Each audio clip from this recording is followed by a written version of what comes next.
ত্রিপুরার একটি দৈনিক সংবাদপত্রে প্রকাশিত হয়েছে ভয়াবহ অভিযোগ। এসপিও জওয়ানদের কৃতদাসে পরিণত করা হচ্ছে। এই প্রতিবেদনে উঠে এসেছে এমন কিছু তথ্য যা শোনার পর যে কোনো মানুষের মন কেঁপে উঠবে। বছরের পর বছর রাজ্য পুলিশে কনস্টেবল নিয়োগ বন্ধ, ফলে থানা, ফাঁড়ি, পুলিশ লাইন সব জায়গাতে মূল দায়িত্ব এখন বহন করছে এসপিওরা।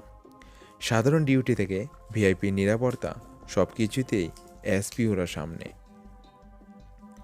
সংবাদপত্র স্পষ্ট লিখেছে, একজন কনস্টেবলের বেতন যেখানে প্রায় 50,000 টাকা, সে একই কাজ করতে হচ্ছে এসপিওদের মাত্র 12,000 টাকায়।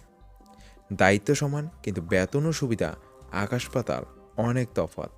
সংবাদ অনুযায়ী কিছু অফিসারদের ব্যক্তিগত কাজেও ব্যবহার করা হচ্ছে এসপিওদের। অফিস থেকে বাড়ি পর্যন্ত এমন সব কাজে লাগানো হচ্ছে যা একজন নিরাপত্তা কর্মীর জন্য অমানবিক। অনেক এসপিও নীরব, কারণ মুখ খুললে বদলি বা চাকরি চলে যাওয়ার ভয়।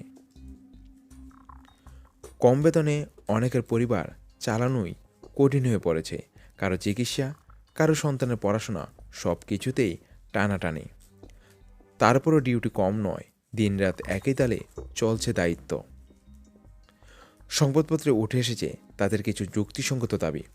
প্রথমে 1 নম্বর রয়েছে দীর্ঘদিনের অস্থায়িত্ব দূর করে স্থায়ীকরণ। 2 নম্বর রয়েছে বাস্তব পরিস্থিতি অনুযায়ী বেতন বৃদ্ধি।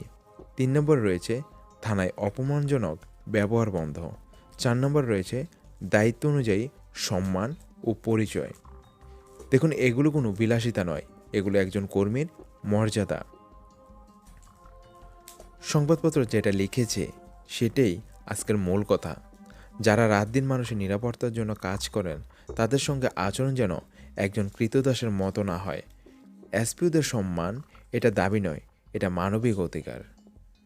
তো আজকের ভিডিওটি এ পর্যন্তই। Thanks for watching. Jai Hind, Jai Bharat.